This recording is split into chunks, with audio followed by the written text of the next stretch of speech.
Hurmatli xaridorlar, sizlar bilan hozir shlipovchniy mashinka haqida gaplashamiz.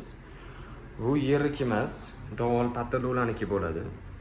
Oldingi eski ustolar qo'lda dovonlarni, patalo'larni shkurka qilayotgan bo'lsa, hozir zamonaviylashib, o'sha apparatlari chiqib ketdi.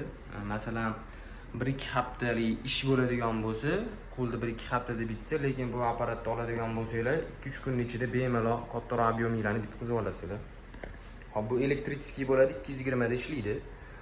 O'zini podsvetkalari bo'ladi, chiroqlari yon beradi. Qayerda chala qolib ketayotganini ko'rib tursanglar bo'ladi. Bundan tashqari pilososli bo'ladi. Pilososini o'laydigan bo'lsanglar, hech qanday chang emasdan bemalol ishlatsanglar bo'ladi. Pilososi o'ziga yig'adi. Agar qo'lda qiladigan bo'lsanglar, bilasizlar, changib ketadi. Bu inson salomatligi uchun ham zarar. Chang havo yutasizlar.